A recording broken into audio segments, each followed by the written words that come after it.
आज का अपना टॉपिक क्या रहेगा? मनोविज्ञान के अंदर समायोजन। टॉपिक क्या रहेगा अपना? समायोजन। समायोजन क्या होता है कि व्यक्ति, सबसे पहले हम बात करें समायोजन की, क्योंकि रिट 2016 के अंदर समायोजन की विशेषताओं में से क्या किया गया है, प्रश्न पूछा गया। तो बड़ा इंपॉर्टेंट टॉपिक है ये भी, क्योंकि यहाँ से ही प्रश्न पूछा जाता है। तो अपना शिक्षा मनोविज्ञान और शिक्षा शास्त्र के अंदर हम बात करने जा रहे हैं समायोजन की। समायोजन होता क्या है कि जब व्यक्ति, क्या होता है कि जब व्यक्ति जिस वातावरण में प्रवेश करता है, यदि उसी वातावरण के अनुसार ये तो अपने आप को क्या कर लेता है, व्यक्ति अपने आप को डाल लेता है, या उस वातावरण उस व्यक्ति के अनुसार हो जाता है, वो क्या कहलाता है? समायोजन। वातावरण वो तो व्यक्ति के अनुसार नहीं हो सकता, लेकिन यदि व्यक्ति उस वातावरण के अनुसार हो जाता है तो वही क्या कहलाता है? समायोजन कहलाता है। तो हम आप बात किसकी करने जा रहे हैं? समायोजन की। तो सबसे पहले हम बात करेंगे समायोजन का शाब्दिक अर्थ क्या होता है, उसके बाद समायोजन की परिभाषा क्या होती है। तो सबसे पहले अपना टॉपिक क्या रहेगा? समायोजन। आज का अपना टॉपिक क्या रहेगा? समायोजन। तो इसका शाब्दिक अर्थ क्या होता है? सबसे पहले हम देखेंगे कि समायोजन का शाब्दिक अर्थ क्या होता है। तो क्या होता है कि वातावरण के साथ उचित तालमेल स्थापित करना ही क्या कहलाता है? समायोजन कहलाता है। यानी कि वातावरण के साथ उचित, जो योग्य है, जो सही है, उसके अनुसार तालमेल स्थापित करना क्या कहलाता है? समायोजन कहलाता है। ये बात होगी इसके शाब्दिक अर्थ की।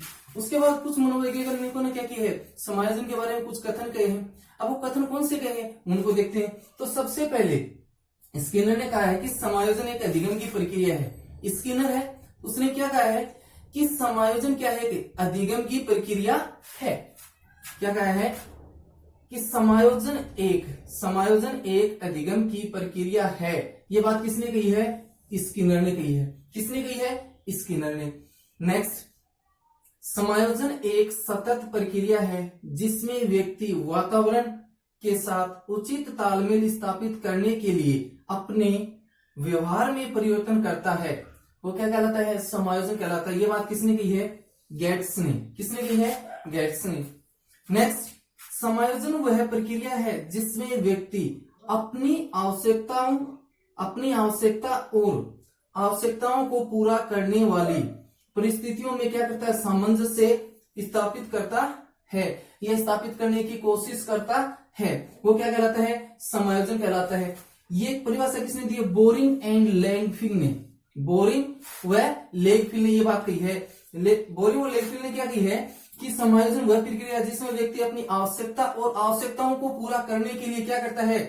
करने वाली परिस्थितियों के साथ क्या करता है? सामंजस्य स्थापित करता है। वो क्या कहलाता है? समायोजन कहलाता है। ऐसा किसने कहा है? बोरिंग और लैंगफिल ने कहा है।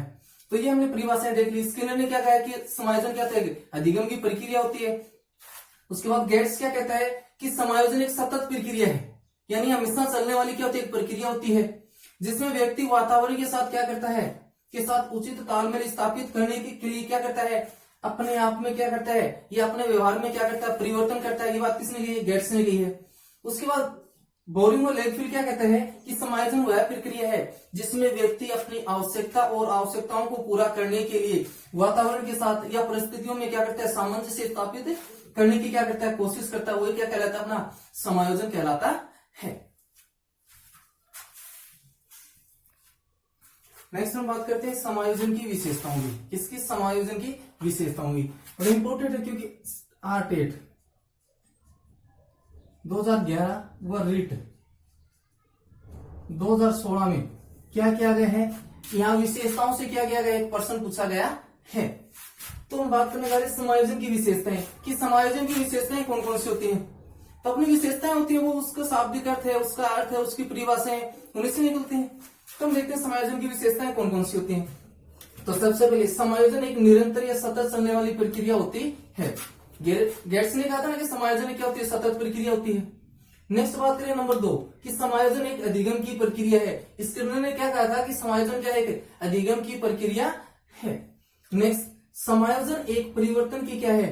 प्रक्रिया है। समायोजन क्या है? परिवर्तन की एक प्रक्रिया होती है। नेक्स्ट, समायोजन है आवश्यकताओं को पूरा करने की क्या होती है? प्रक्रिया होती है। समायोजन क्या होता है कि आवश्यकताओं को पूरा करने की क्या होती है?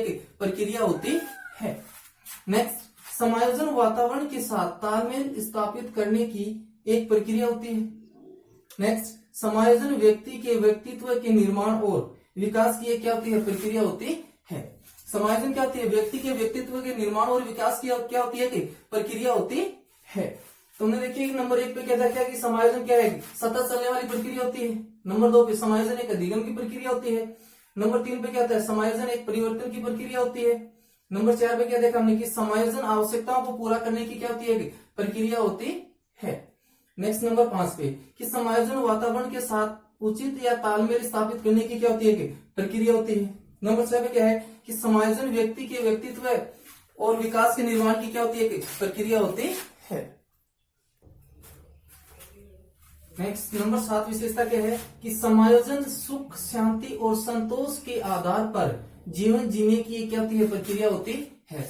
समायोजन क्या होता है कि समायोजन सुख शांति और संतोष के साथ जीवन यापन करने की क्या होती है कि प्रक्रिया होती है।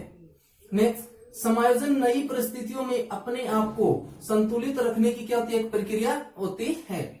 नई परिस्थितियों मतलब क्या है कि हम जहां कहीं भी जाएं और वहां उस वातावरण के अनुसार अपने आप को डाल लेते हैं, तो वही क्या होता है, समायोजन होता है।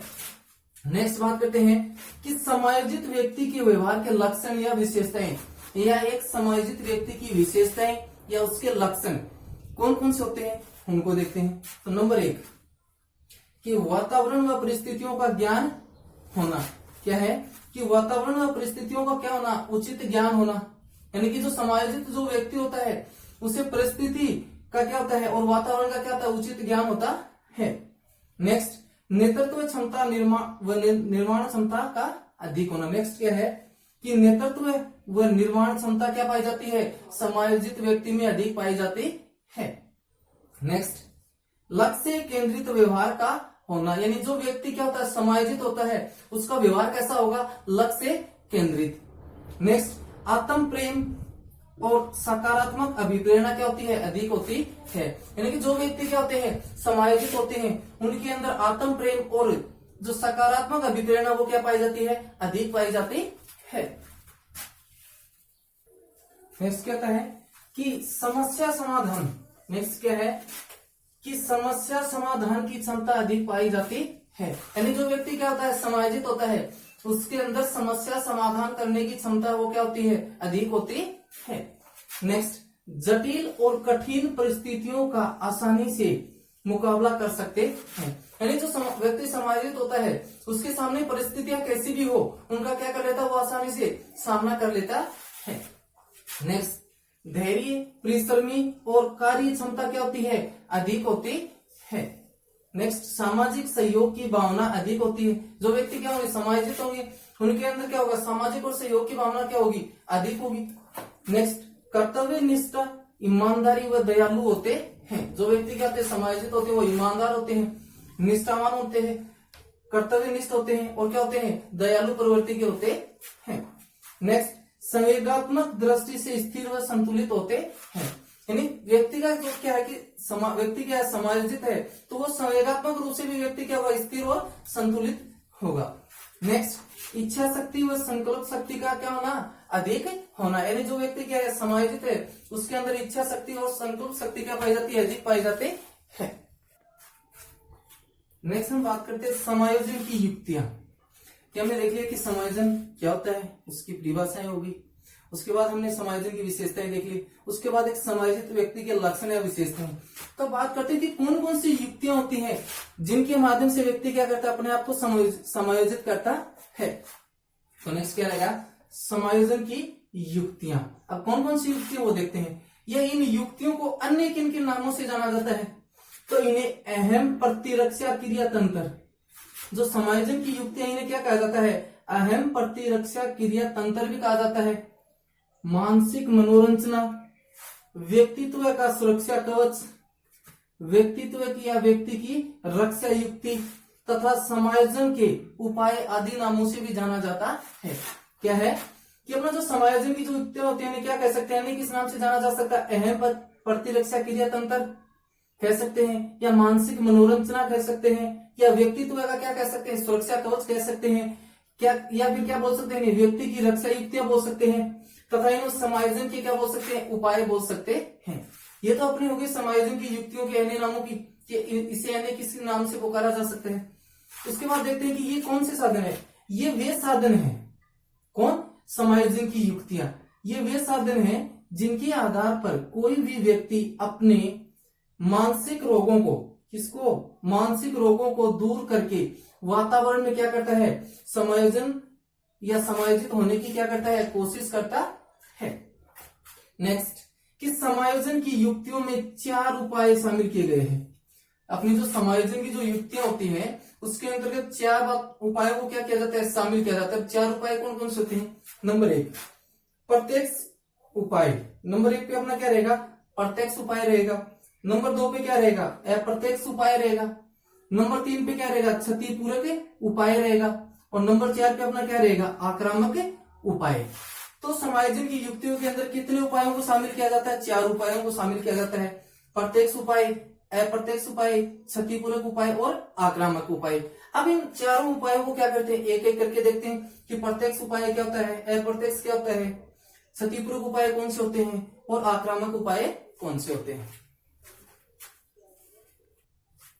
अब बात करते हैं अपने प्रत्यक्ष उपाय की, किसकी, समायोजन युक्तियों के अंदर 4 उपाय बताए थे, प्रत्यक्ष, अप्रत्यक्ष, क्षतिपूरक। ठीक है, अब सबसे पहले उनमें क्या करते हैं, प्रत्यक्ष उपाय को देखते हैं। सबसे पहला अपना उपाय कौन सा रहेगा, प्रत्यक्ष उपाय। कौन सा रहेगा, प्रत्यक्ष उपाय। ये क्या होता है कि प्रत्यक्ष उपाय के अंदर भी 4 उपायों को क्या किया जाता है, शामिल किया जाता है। कि प्रत्यक्ष उपाय के अंदर भी कितने उपाय आते हैं, 4। अब वो 4 कौन कौन से आते हैं उनको देखते हैं। तो नंबर 1, तो लक्ष्य प्राप्ति के मार्ग में आने वाली विभिन्न बाधाओं, समस्याओं व कठिनाइयों को दूर करना। सबसे पहले उपाय, प्रत्यक्ष उपाय के अंदर सबसे पहले उपाय क्या आता है कि अपने जो लक्ष्य प्राप्ति के मार्ग के अंदर जो समस्या है, जो बाधा है, जो कठिनाइयां सामने आती है, उनका क्या करना, समाधान करना, उनका निराकरण करना ही क्या कहलाता है, अपना प्रत्यक्ष उपाय कहलाता है। नेक्स्ट, नंबर 2, मार्ग बदलना या कार्य विधि में क्या करना, बदलाव करना। यानी हम लक्ष्य प्राप्ति के लिए जिस कार्य विधि को काम में ले रहे हैं, यदि उसके अंदर कोई समस्या, कठिनाइयां आ रही है तो क्या करेंगे, उस कार्य को करने की विधि को क्या करेंगे, बदलेंगे। यानी कि नए टूल्स, टेक्निक्स, मेथड्स को क्या करेंगे, अपनाएंगे।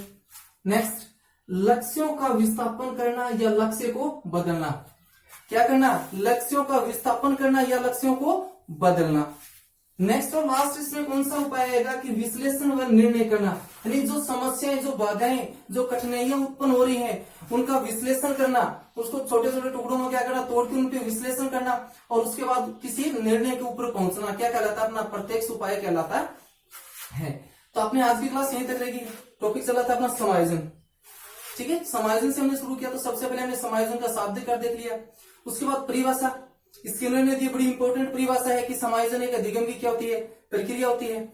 उसके बाद गेट्स ने दी है। उसके बाद बोरिंग और लेगफील्ड ने परिभाषा दी है। उसके बाद हमने क्या कर लिया, समायोजन की विशेषताएं देख ली, जिसके अंदर RTET 2011 और RIT 2016 के अंदर प्रश्न पूछा गया था कि निम्नलिखित में से समायोजन की विशेषता है या नहीं है।